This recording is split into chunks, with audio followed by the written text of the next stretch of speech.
What's up, Soul family? Greetings to you, all my beautiful kings and queens, gods and goddesses. Welcome back to the channel.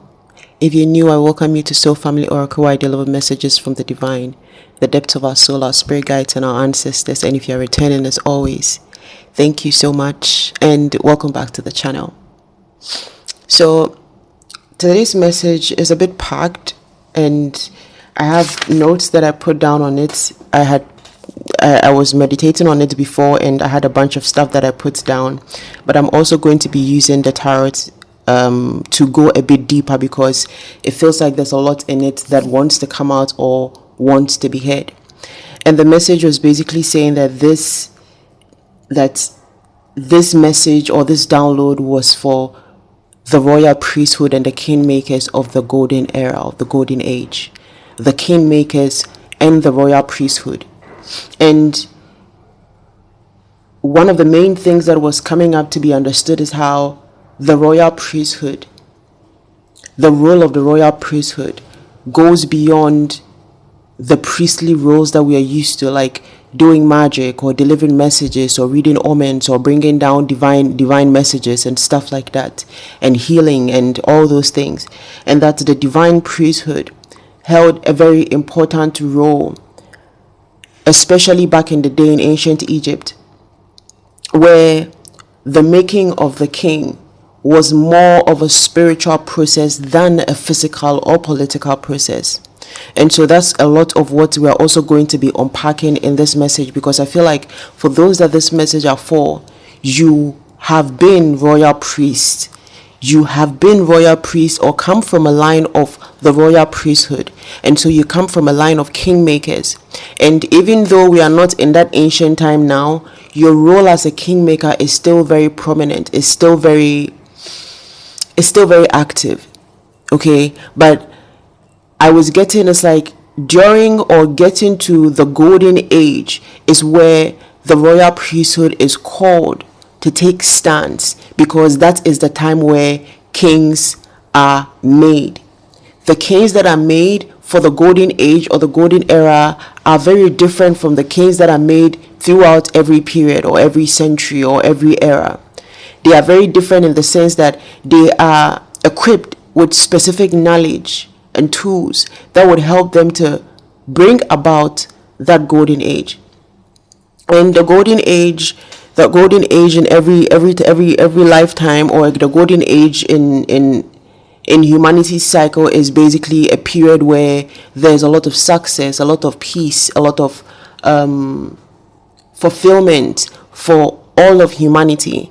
And this doesn't say that everybody gets on the same level or everybody feels the same thing, but the general energy or vibration of the earth is raised. And this is what we are moving into. This is what I keep saying whenever I mention new earth. Okay. So before I do the cards, let me first go over some of the things that I put down. So first of all, 844 and 448 is very significant. 844 and 448 is very significant. And the other thing also was that this message was coming through to speak to the priesthood of ancient Egypt, and specifically the priesthood of Anubis, the priesthood of Thoth, the priesthood of Mahat, and the priesthood of Hathor. The priesthood of Anubis, the priesthood of Thoth, the priesthood of Maat, and the priesthood of Hathor. And I feel like the reason why this was coming in exclusively is because these were some of the main priesthood or the main energies that guarded or governed the making of the king's spiritual nature. Okay, so we're going to look into that. So another thing was also how, like I was saying, the role of the royal priesthood or the royal priesthood, the role of the royal priesthood is not a role that might be repeated in this lifetime as, like, being a priest or being part of like a royal family and being a priest at the same time. Okay, in this lifetime, this role for Lot is going to be manifested, or it's going to be manifesting through you in different means, through what you do and what you practice. So some of you could be spiritual guides or spiritual teachers. Okay, you could be spiritual healers, or you could actually just be teachers of something specific. But the group of people that you're going to be teaching, or the group of people that are going to come to you or going to seek you out, or that you are going to come across, are going to be people that are in line to become very prominent or great people. People whose say or whose power is going to make or break things. And that's where you come in. The understanding of also the fact that the royal priesthood, again, was not just about being an oracle or a message bearer or a vessel for the gods, or a messenger for the gods or the Most High. It was also very much about the throne. The royal priesthood was about the throne and the establishment or maintaining, or the establishment and maintaining of the order and the foundation of the royal lineage. The royal priesthood was also responsible of the maintaining of the order of the royal lineages. Now, this was one of the most important parts of the role of the royal priesthood. This was one of the most important part of the role of the royal priesthood. And it wasn't something that was done every day, but from when a new king was appointed or chosen by the gods, or by lineage, or by blood, or by line, the preparation would start. And that process took very meticulous. It was a process that required meticulous attention and meticulous care, because they were basically guiding or leading or teaching the next king. Which means that what they taught them, or like basically what the process they take them in, is what was going to make or break the kingdom when they finally became a king, and sat on the throne. So the other thing was also the soaring in of new kings and the extension of royal bloodlines. The royal priesthood was very much an active part, held a big responsibility in the makings of the new king, not just for their well-being or for their knowledge or for them to be, for the process, but also for the extension of the royal bloodlines. Because the extension of the royal bloodlines was very important. It was very important. So even with, I don't know why I'm getting this story from, there's a story from the Bible. I don't know exactly which one it was, the name, but I think Isaac, when he asked his servant to go to their town, to where they came from, to find a wife for his son. And he said he wanted his son to be married to a godly woman, or a woman of their God, something of the sort. And so they would receive revelations sometimes of the woman who would be queen. And it wasn't always in a way where like somebody is revealed to be queen and then they have to make sure the person becomes queen. The royal priesthood served more as advisors. The royal priesthood does not use their own will to make things happen. They go by the will of God, which means that once something is delivered or a revelation is revealed, they do not try to enforce it or to force it. It is left to those that the revelation is made for or is given to. I feel like that's something significant that's going to come up during the reading. Okay. The other thing also was the generations to come. The royal priesthood had a role or responsibility to keep account of the spiritual nature of the kings, to keep account of the spiritual processes, practices of the kings, including what they were healed with. I'm not talking of in medicine, I'm talking of in spirituality specifically, including what they were healed with, including what kind of processes they would go through to mend themselves or become formidable. And they were in charge of basically, I want to say, customizing this to suit the next generations. And so in some ways they were even like record keepers of the spiritual practices of the kings, where as part of molding the next king, they would need to know, for instance, if there was something, let's say a young king being molded to become the next king, if there was something that they were dealing with spiritually, the royal priest would be able to identify it based on how or what the old king went through during their spiritual process. And then they would consult with the gods to receive guidance on how to deal with such a thing. Okay. And one important thing also was that the preparation of the kings, it wasn't just about putting them on the throne. It was also how they exercised their role as spiritual governance, or their role of spiritual governance, their role of spiritual governance. The preparation of the heirs, the preparation of the next kings, it was a form of spiritual governance of the throne. It was a form of spiritual governance of the royal lineage. So in some ways, it was almost as if like the royal priesthood was also playing the role of guardians of the throne. Guardians of the throne. And all this is the exact order that it was in until the ancient Egyptian priesthood was corrupted. Before all the politics, before all the lies, before the infiltration of the various different families and orders and, different people of power that try to have their own people become priests, because the role of the royal priesthood was very, very prominent. It was very, very prominent. It was a very, very powerful role. And so a lot of powerful people in the courts, not in the priesthood, started to find ways to have their own people be put in the temples, to be put in the various orders, so that they would have somebody to control, or somebody who would rule in their favor and give them access to the throne and to the king. Okay, so before the wrong people were sworn in and the various priesthood were infiltrated, the royal priesthood was basically the first step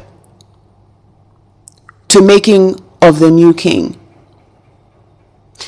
And I feel like in this lifetime right now, in this modern day, this message is coming up because, again, there's a golden era that we're stepping into. There's a golden age that we're stepping into, new earth. That's the new golden age we're being prepared for. And as such, the royal priesthood is needing to be reactivated, to play our roles in different forms. The role of the royal priesthood, again, is not just about healing and magic. It's not just about messages and reading the oracle. It is about guidance. It is about guidance. It is about leadership. All right. So I'm going to start with the the gods of Egypt oracle deck. And then I'll do just a slight clarification with the Nefertari tarot, So let's see what Spirit needs for us to know right now.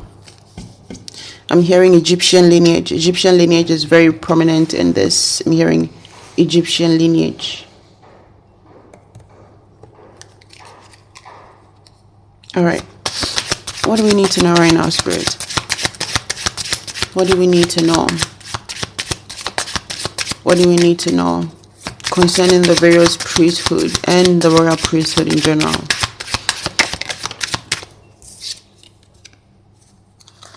We have Sobek with union and power. Union and power. I'm hearing unite, reunite.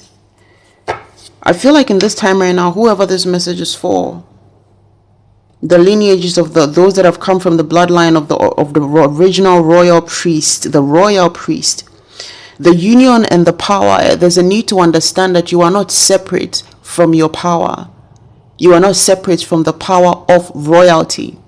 You might just be a priest, you might just be a healer, you might just be a shaman, you might just be a tarot reader, or that's how you might see yourself. But there's a need to understand that the power that is within you, it is something that exists within you, and this period right now is a reunion with your power. This reunion of power is going to help you to reunite others with their true power. Because what I'm getting is, some of the people that you're going to be guiding to become kings and queens, to become leaders, they won't come as all good and all glamorous, looking like, oh yeah, they have their shit together and stuff like that. Some of them will come broken. Some of them will come sick. Some of them will come lost.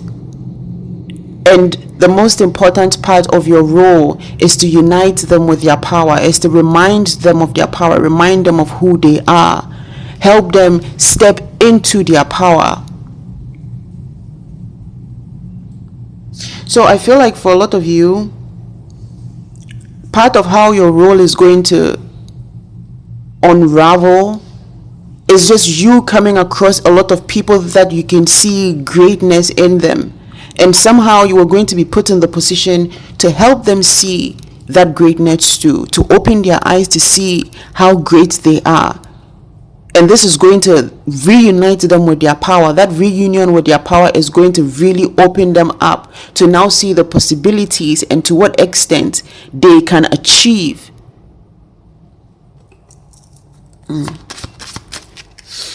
What else, Spirit? We have Nath with perseverance. Exactly. It's going to help them to persevere. Some people have no idea how big their role on earth here is, how great their legacy is supposed to be, because they've been broken so many times, because they've been cast out so many times, because the matrix has conditioned them to believe that the way they started is going to be the way they end. So because they started small, or because they started with nothing, they feel like they will never get anywhere. You are going to help them reunite their power, reignite that fire in them, to help them to persevere, to help them to push through. Unlike back in ancient Egypt, where it would just be, they would be from the royal court, or everything would already be established for them to some extent, where they didn't know hardship, where they might not have come sick and all those things. This time it's going to be different. In this age that we're in right now, some will come so heavily influenced by the outside world, and you are going to be the light that guides them back on track, to help them persevere, to help them reach that point where they become the kings and queens they are meant to be. Some of these people will not be it's not like literally like kings and queens, but people of high status, people in roles of leadership, people with influence, people that are going to be in politics. And I'm hearing president also, like literally some of the people that you are going to be guiding are going to become president, And I'm giving Barack Obama. Okay, so can you imagine, or does anybody even know who Barack Obama's teachers or his first mentor was? I don't think a lot of people know who Barack Obama's first mentor is, if anybody does, or who his teachers or his best teachers in school were. But everybody knows Barack Obama. The people who guided him, that is that energy that you stand in. He may have not known that he would become a president of the United States of America, but something that a mentor or a teacher taught him or guided him with stuck with him and helped him to move through and helped him to do his best, helped him to understand that he had great power within himself, to now guide him to the position that he was put in. So for some of you, a lot of what you're going to be doing or how you're going to be guiding is literally by giving strength, by giving them strength. Some will come at their last end. It's like life has taken a toll on them. It's like they're going to come like nothing. They can like finding it so hard to believe that anything as big as being a leader is possible for them. And some of these people are people that are going to become literally kings and queens, like they are going to sit on thrones. What else, Spirit? We have Hathor with intelligence. Yep. We have Hathor with intelligence, and the priesthood of Hathor is one of the main, was one of the highlights of the message. That this message was coming in specifically also for the priesthood of Hathor, the priesthood of Thoth, the priesthood of Anubis, and there was one more. Hold on, guys. And the priesthood of Ma'at. And now we have Hathor with intelligence. Like I was saying, intelligence, a teacher. You are going to teach and mentor people that are going to become world leaders, that are going to become politicians, presidents. And the policymakers, they've been coming up a lot for a whole year. A lot has been coming up about a lot of the people in the collective being policymakers. So with this energy of Hathor, it's saying like the intelligence you're going to be imparting on them is what is going to guide them.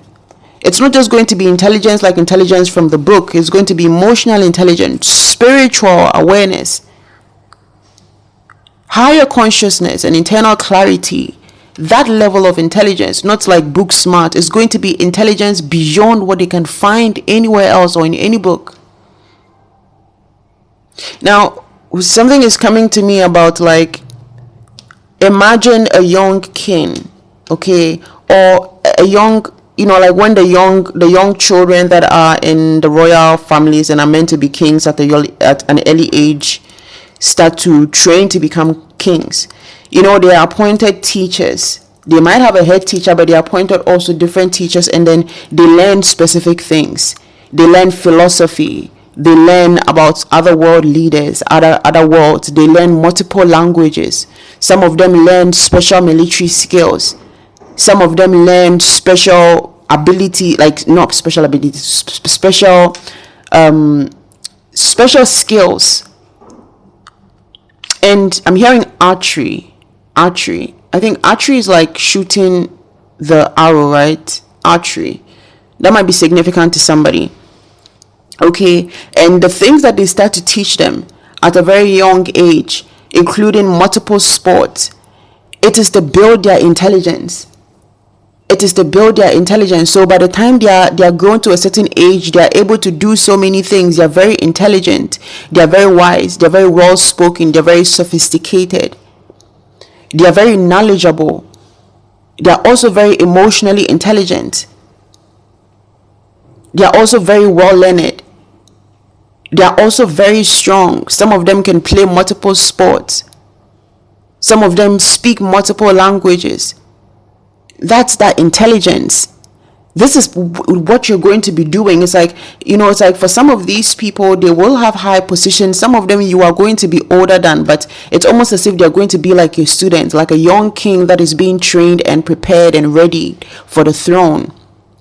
And you will be that teacher that prepares them. You will be that teacher that guides them. What else, Spirit?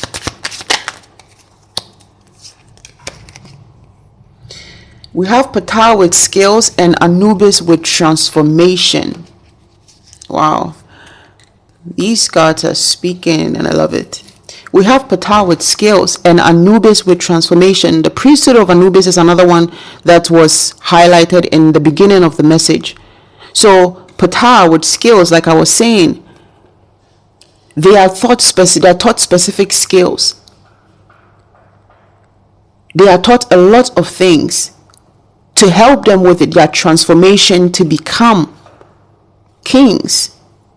So whoever I'm speaking to, somebody is definitely from the priesthood of Anubis, and another person also from the priesthood of Hathor.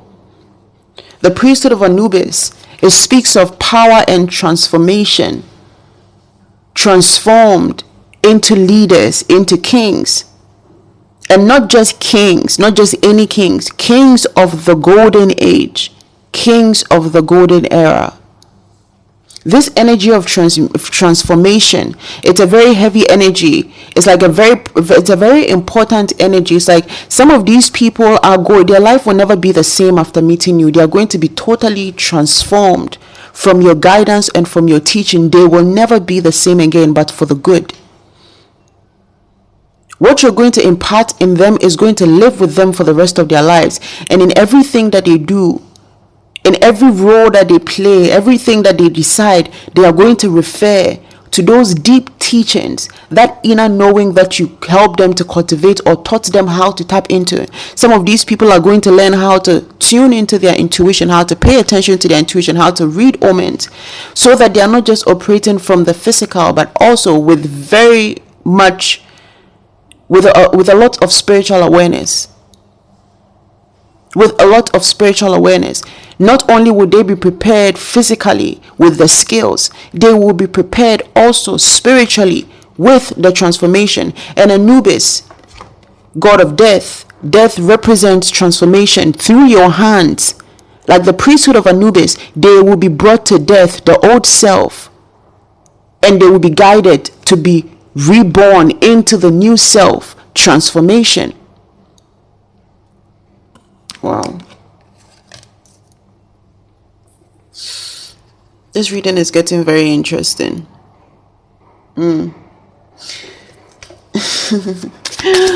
What else, Spirit? And it's 422 on my timer. 422 on 8. So I'm seeing 8422. That is 844. 844 is very significant to somebody. You may have been seeing 844 like 844 or 448 or 448, that's in like 448, something like that. We have Nephitum with completeness. Yes, we have Nephitum with completeness. You are going to help them to become complete. You are going to help them on their journey to completeness. Their journey to completeness.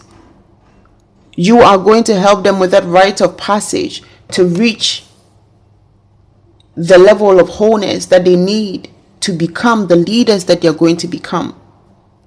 These are leaders that will be unshakable, leaders that are going to be fearless and courageous. These are leaders that are going to stand face to face with criticism and still make the right choices. Leaders that are going to stand face to face with death and still choose to be truthful, still choose to be upright, still choose to be kind, still choose to be integral.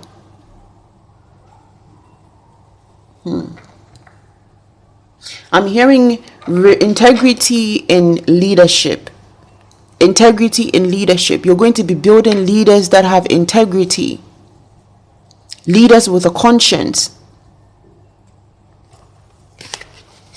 Wow. Not these kind of leaders that we have now that don't care, don't give a fuck about what happens to their people or like what the world goes through because of some of the policies they accept or some of the decisions they make or some of the things that they hide.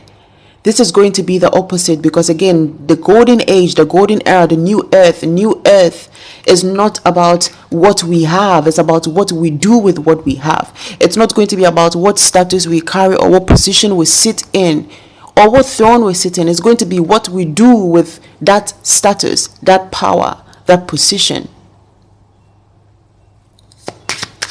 What else, Spirit? We have Ra with enlightening. We have Ra with enlightening, and it's amazing that Ra came after Hathor after Anubis, because Ra is kind of like Anubis helped to put Ra back together. Okay, and it's almost like a pact was created between them. And before I was doing this reading, actually, I kept hearing Ra when I was hearing Anubis also. Okay. It's like my mind is going somewhere else right now. Let me just stay on course. So we have Ra with enlightening.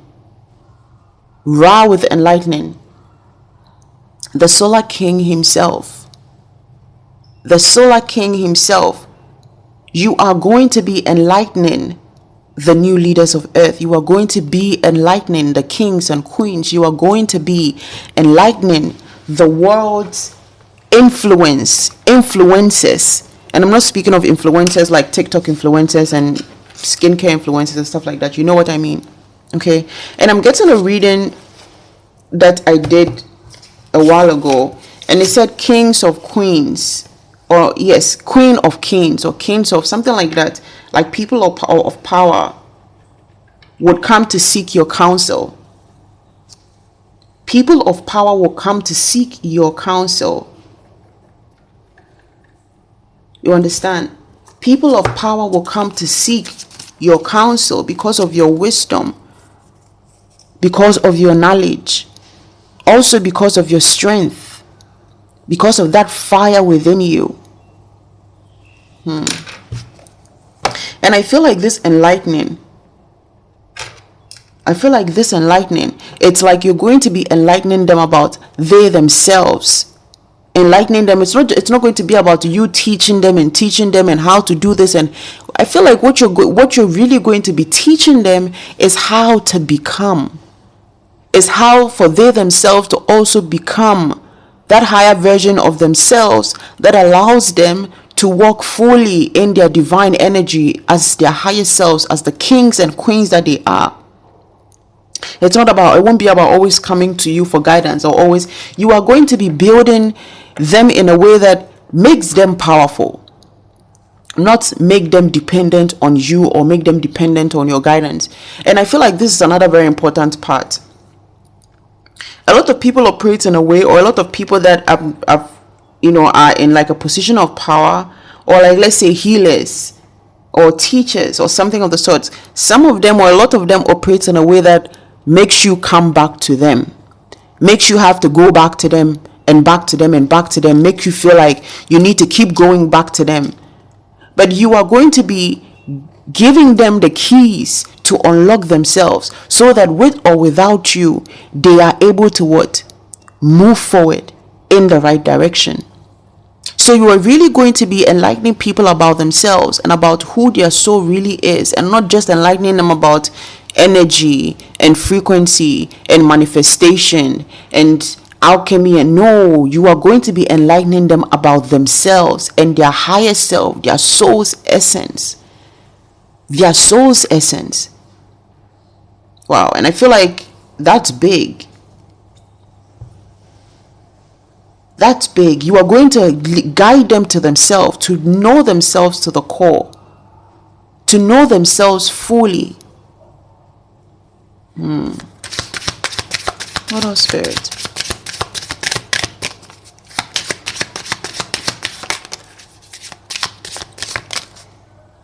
We have Isis with faith and wisdom. We have the goddess Isis with faith and wisdom. Instilling faith and wisdom in them. Like I was saying, wisdom. They will come to you for the wisdom that you carry. Some will come because they have faith in you. You will be like an instrument of faith for the Most High to use, to remind them and to guide them to the fact that they can do this the right way, that they can be who they want to be the right way, that they don't have to conform to anything, to the matrix, to pressure, or to stigmatization in any way, that they can be who they truly want to be as the leaders that they are meant to be, without having to conform, without having to lose their integrity, without having to compromise themselves. And this faith, you as an instrument of faith, it's going to be like, I feel like I'm hearing flame and fire a lot. Like I've been hearing flame and fire for quite a while since I started this reading. You are going to be like that flame, that fire. You are going to reignite fire in them. You're going to put fire in them. You're going to light their, it's like you're going to reignite that flame within them. I'm hearing passion for life. For some of you, you're going to reignite people's passion for life. It's like you're going to open something within them. I'm seeing somebody's eyes sparkle.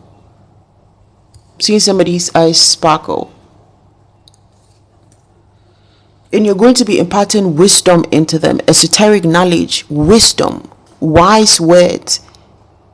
Gray man, old man, The gray hair. Some of you have gray hairs. You may have had gray hairs from when you were younger, like, growing up, even before the age where, you should have gray hairs. You may have found gray hairs. Something about the old man, the old woman. Your energy is going to be like the energy of the old man, the old woman.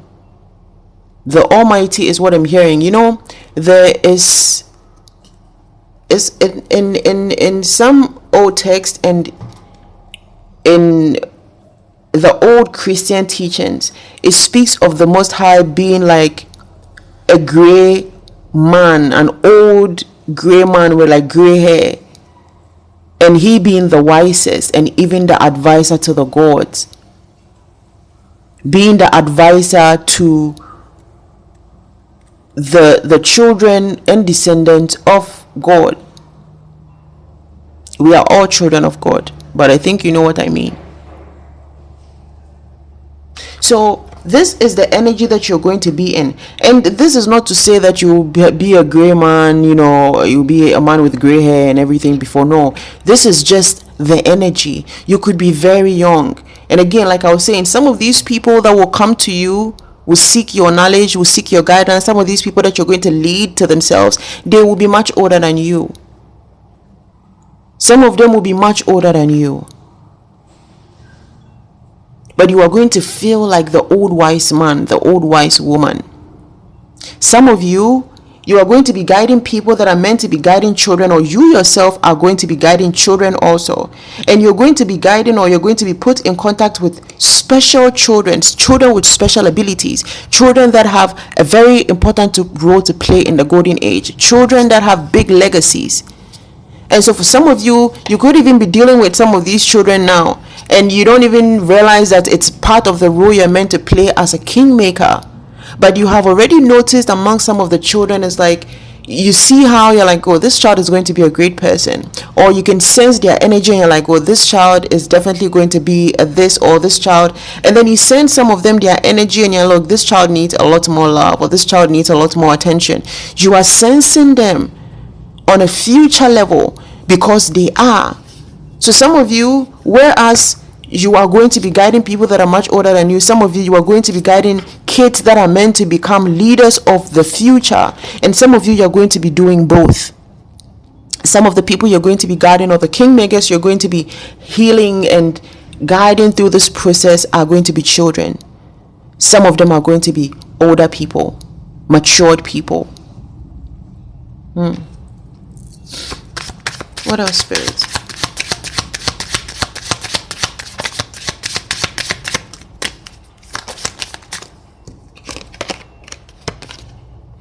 We have Selkis with healing. Selkis with healing, just like I was saying. A lot of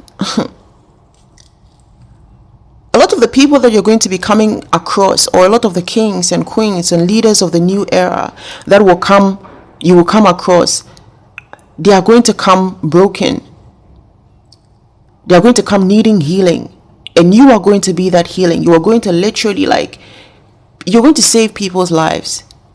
From the point where they meet you and you open up that part of them to themselves, they will never be the same.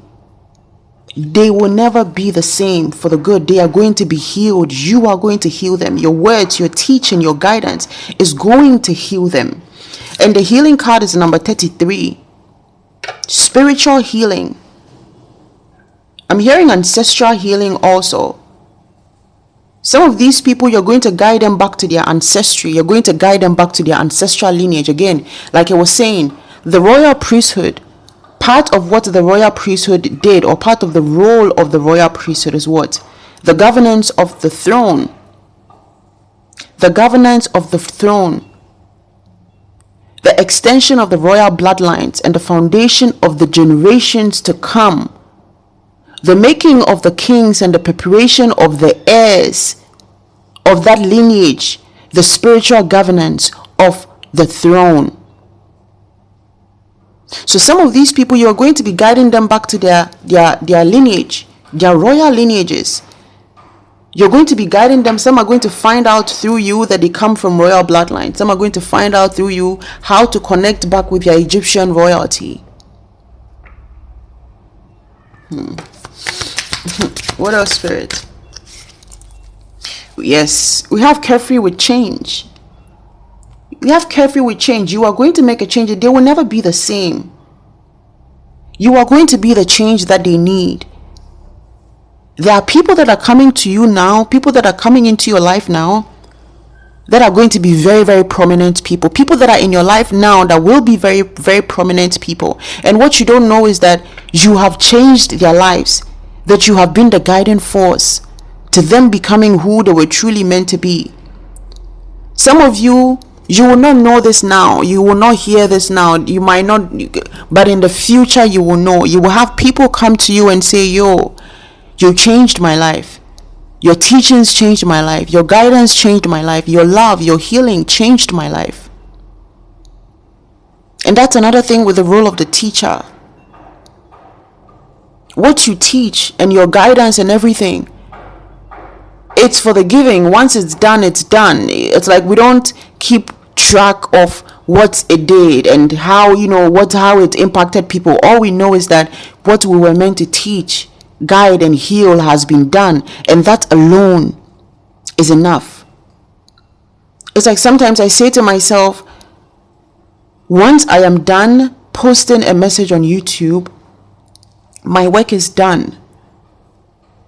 However many people hear it or find it, my work is done. I've never advertised this channel, and I don't even share it with people from some of my other circles, like spiritual circles, and other people that I teach, like the groups that I teach. I don't even share it with them. And I always say it's because there's a lot to teach, and for everybody, what needs to be taught will be taught. But once I am done with these messages and I put them on YouTube, it's done. My job is done. I don't need to know how it impacted somebody's life, even though it would be great to know, and it serves as confirmation, and I receive a lot of confirmations every day. But I'm not looking out for the confirmation to confirm to me that I did what I was supposed to do or that my job is done. Because as teachers, the impact of your work is not going to be seen immediately. We don't get to experience instant gratification. As spiritualists and as healers and as warriors, many times we get to experience instant gratification because some of the work just like, it's like so fast. But when it comes to being a teacher, we don't get to see instant gratification. And it's like thought. In the Emerald Tablet, it opens with him calling himself Thought the Atlantean Priest. Thought the Atlantean Priest, underline priest. He didn't call himself the Atlantean hero. He didn't call himself the Atlantean god. He didn't call himself the royal. He didn't call himself the celestial being. He called himself the Atlantean Priest. He had made civilizations, made kings, built legacies, and held up legacies. But he stood or chose to stand in the energy of a teacher and a guide as a priest. Not as a ruler, but as a priest. Because he understands that there's a part to play, and that was the part to play. For a lot of you that this message is for, that's just what it's all about. Playing your part. Who you are is not verified or confirmed by what the work does. It is confirmed by the work being done. What the work does, sometimes you may never even find out. You may never know how your work helped somebody. But knowing that the work has been done alone is the confirmation you need that the people have received the healing or the guidance that they needed to receive. And this thing about being in that energy of a priest, it's like it puts you in the right position to play the role you're meant to play. And for some of us, that is being in the background. You get to be in the forefront only when you choose to be in the forefront for a reason or the other. But for most part of the journey, you stay in the background, because the forefront is not where you can fulfill your role, but behind the scenes. But behind the scenes. On a physical, like on in this reality, I come from a family of kingmakers. Like my father's family is royalty, and our line is the line of the kingmakers. We make the king. And some of the people in that line have ended up becoming kings and queens also. But there's always been that duality within a lot of people in the family, where they hold the energy of kings and they also hold the energy of priests and priestesses. They hold the energy of queens and they hold the energies of priestesses. But it comes down in very few people, those two energies. A lot of people fall on the one side of, they're just part of the family, and then automatically they are part of the line of royal kingmakers, of kingmakers. And then there are a few of us that came with the duality, that energy of both. We carry the style of a healer and also queens and kings. And so for some in our family, they became queens, like they sat on thrones and became queens. Okay, like and became queens. But becoming queen means that your role as a priest or priestess is limited. As a queen, you are not able to have access to as many people as you want to in terms of healing, because many will not have access to you to get healing. But you will play the role of a leader. You will rule, and you will initiate change, and you will bring about development and build and help and guide your people. But in the energy of a priest or a priestess, we are able to teach. We are able to make our own terms. We're able to have the liberty to hold space for people as we want to. Like for instance, if I had sat on the throne, I do have my own throne. Like I have my initiation throne, which is like a stool. Anyway, and I have it in the house. Like I don't go to like derbes and stuff like that, or like, those things where you are sitting a palanquin. I don't have a palanquin and all those things. I don't have that. But if I were to sit on the throne, or if I had gone in the line of the thrones, I wouldn't be able to do this. I wouldn't be able to be on YouTube. I wouldn't be able to like chat with people about healing and heal people and hold these things in groups. I wouldn't be able to like go out and do the stuff that people won't even have access to me. I won't be able to do a lot of these things that I'm doing. I won't be able to make potions and do root work and do rituals for people and do reading tarots for. I wouldn't be able to have my brand. Maybe my brand, yes, I would still be able to, but to be on social media, sometimes the kind of shit that comes to you and then dealing with customers, I wouldn't be able to do those things. Because once you sit on the throne, once you become the ruler, there's a certain level of independence that is removed. Even though it comes with not independence, freedom, that is removed. Okay, and so I think, let me just go back to what I was saying. So like I was saying with Thoth, he called himself the Atlantean priest because he stood in the energy of teaching. Even though he was a royal, even though he had been king, even though he had built legacies and made civilizations, he presented himself as a priest because the most important role to him had always been being the teacher, being the guide. And so for a lot of us right now, you will need to understand that what you're teaching right now, or how you're teaching people, what you're guiding people with, it might not be recognized even now, but it doesn't mean that it's going to go in vain. These people are going to use it in the long run. These people you're going to see people in the future, and they're going to let you know that you healed me. Your guidance brought me here. Meeting you changed my life. And you're going to understand how, again, being in the background is how we're able to do our best work. Being in the background for the royal priesthood, this is how we're able to do our best work. This is how we're able to be of service. All right, let's go on. What else, Spirit?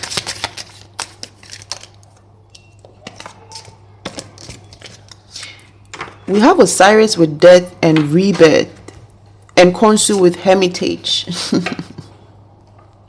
So this hermitage is kind of explaining what I was just saying right now. This hermitage is kind of explaining what I was saying right now. Being in the background is how we do our best work. Being in the background is how we allow this death and rebirth to happen. Being in the background is how we do our best work. Osiris, death and rebirth. Death and rebirth. Now that I'm saying Osiris, I think, anyway, death and rebirth. I may have said Osiris or Ra in one of the cards when I meant to say Osiris. Or I may have said Ra in one of the cards when I meant to say Osiris. Anyway, death and rebirth. In this hermitage, we're able to allow the transformation, and the transformation card was with Anubis. So I feel like this is basically saying that for some, there might be a bit of a struggle with not the benefits of the role or the position that the role puts you in. For some of you, you might be feeling some type of way about the fact that maybe you've done a lot, but you don't receive recognition, or you are not giving any recognition or acknowledgement for, what you've done or the people you've helped, and it's like, it's fine. It's fine. Death and rebirth. It's like when somebody goes through a death and they're reborn, it's a new slate. It's a new energy. There might not be a recall of the past, but again, it doesn't mean it didn't happen. You know when you've seen somebody, you know when you've helped somebody or your work has helped somebody, and you can see the result with your own eyes. It doesn't matter if they say it or not. So in this energy of hermitage, it's like if you're choosing to be in a state in isolation or in hermit mode because you're like, oh, I help people and they don't even acknowledge me, or I've held space for people and they didn't even thank me, or they act like I didn't do anything for them, or that's the wrong mentality. All you need to do is to focus on the transformation, the death and rebirth. Focus on the healing. What you are doing is going to bring you blessings tenfold, with or without their regard, with or without their acknowledgement. Okay, so if you're in that energy, there's a need for you to understand that, again, you do your best work behind the scenes. It's not about eyes being on you. It's just about you staying on you staying on your course. And like I was saying with Barack Obama, who knows Barack Obama's first mentor? Who knows Barack Obama's college teachers? You understand? Who knows? But everybody knows him. Everybody knows him. And for the royal priesthood and the kingmakers, that's kind of how it is. It's like being an advisor to the king.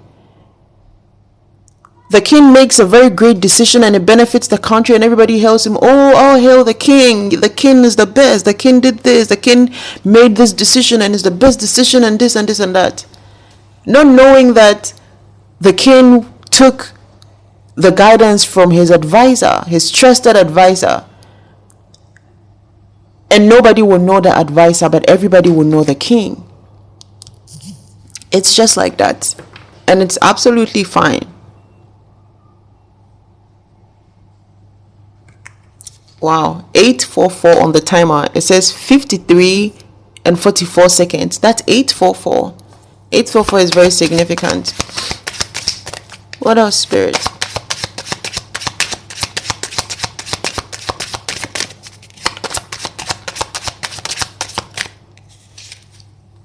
We have Mehen with protection. We have Mehen with protection. I feel like part of the reason why this role is played behind the scene also is for protection. It's for protection. We don't need to be out there with, faces everywhere and, saying, I taught this person, I guided this person, I did this. No, we don't do that. It's part of how we protect them also. We are protected, they are protected, but it's also how we protect them. It's also part of how we protect them. When you are the guiding force behind something, part of how you protect it is protecting yourself. Part of how you protect it is by what? Protecting yourself. Not being in the same kind of situations that they would be in is a way that you protect yourself and protect them also. And for some also, you are going to be teaching them, well, yeah, definitely how to protect themselves. Teaching them how to protect themselves. There are people that will try to come against your students. There are people that will try to come against the kings. People that will try to come against the leaders. There will be many people that do. And you will be there guiding them and teaching them how to protect themselves and also protecting them from the background. For some of you, you will literally be doing protection work for some of these leaders. You will be doing protection work for some of these people of high status. I'm hearing something about cloaking. Somebody's learning how to do a cloaking spell. Somebody here is learning how to do a cloaking spell. I don't know why that came up, but I feel like, yeah, that's going to come in handy. Wow, we have number 29 with Heka, alchemical force, 11. Heka, alchemical force. The Heka. But this is God Heka.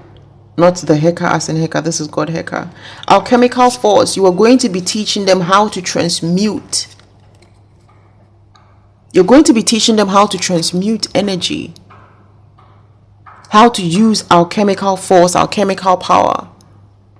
Whoever you are surely an alchemist. Like you, yeah, if you belonged to the royal priesthood of ancient Egypt, you are definitely a master alchemist. Initiate of Anubis, initiate of thought, you are an alchemist. You are an alchemist. And this is part of what you're going to be teaching them. This is part of the things you're going to be helping them with. Because again, the new age, the new era, the kings and queens and the leaders of the new era, they are the ones that they would need to be so formidable in their energy, so grounded in their energy that nothing can shake them, even in the face of death, where they're being forced to make the wrong decision, knowing very well it's going to affect so many people in a negative way. They would choose the right way. These people are not going to cower in the face of whew. Wow, I just heard reptilian and then something just shot through my throat. So let's just say in the face of the reptilians, they will still choose high vibration and high frequency. So let's go there. Let me put the cards down for now. Let's go there. We live in a world right now where the so-called elite or the higher up or the higher ups, the higher positions have been infiltrated by a lot of old energies and old entities, beings that have always sought for the downfall of humanity, that have always sought to enslave other races like the reptilian race, and have planted themselves in positions of power in high places where they can manipulate things, where they can cause the most damage, where they can make decisions and policies easily and have it passed, where people cannot question what they choose and how they choose to govern their various countries or the various countries on earth. And new earth, we will need leaders that will stand up against them. We will need leaders that can use their Heka and their alchemical force to banish these reptilian energies right in front of all of us. People that will not be fearful when they show their true selves, when they threaten them, when they threaten them with death, when they threaten them with poverty, when they threaten them with torture. People that will not be afraid and will still choose to stand up for what's right, still choose to stand up for the children, still choose to stand against those in power that work under the reptilian cause. The coldness of the earth is what they need to thrive. Reptiles like cold places. They only seek warmth as a way of rejuvenation, like the warmth of the red liquid within our veins. And it takes a higher spirit that is formidable, that has been groomed to become an alchemical force, groomed in the energies of the highest light, to be guardians of this earth and humanity, to stand up against them. It takes humans and people that have no care for the material, who use their status only as a way to do good on a bigger scale and not as a way to acquire material things, to stand up against them. And a lot of the people that you are going to be bringing up, the people that you're going to be guiding, this is why your role is so important. Like I was saying in the other part also, Mehen came right before alchemical force, protection. You will be protecting them also. Again, that's why being behind the scenes, it is important also. It's going to be how you protect them and yourself also. When they want to find out why they are so formidable, why they can't come against them, some will already know that it's not just because of them. Some will already know that they have a higher force behind them, and you are part of that higher force.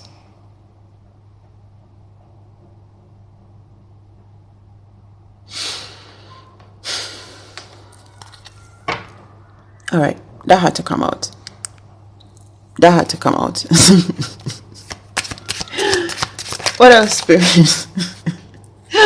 We have Tauret with Genesis. Tauret with Genesis. Genesis. Back to the beginning. Reset.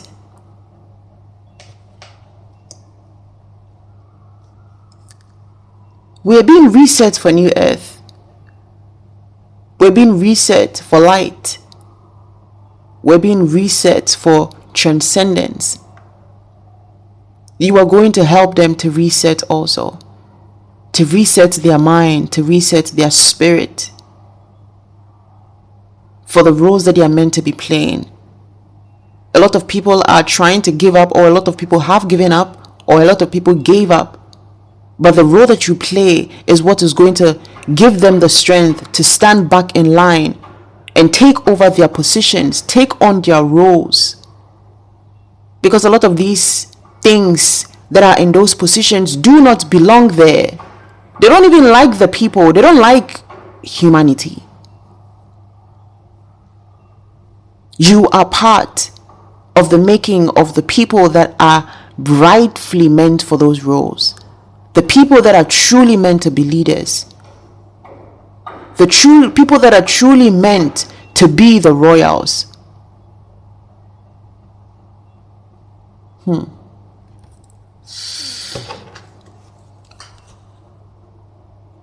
Alright, so family. Let me take one last card. I'll just take one last card before I close out this reading. Because I can feel the shift in the energy, and it's about to be General Spitfire in here. It's like I can feel General Spitfire coming out very heavily with very fiery energy. She's ready to spit fire. We have Horus with stability and equilibrium, and we have Hape with renewal under the deck. This is what you're creating with your teaching. This is what you're creating as part of your role as kingmaker. This has always been part of your responsibility as a royal priest or royal priestess, as an initiate of the royal priesthood. stability and equilibrium has always been part of the roles that you play, or the things that you do, or part of the reason why you play the role that you play, to bring stability. And happy with renewal. You are part of the renewal of the earth. You are part of the renewal. I'm hearing the covenant. You are part of the renewal of the covenant. You are part of the renewal of the covenant. The covenant for new earth. The covenant for the new age, for the golden age.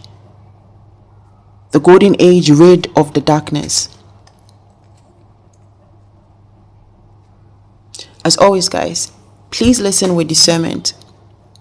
Take only what resonates and leave what doesn't. And if the message resonates with you, please like, share, subscribe to help us reach even more of our soul tribe. To help us reach even more of our soul tribe. Have a blessed day, guys.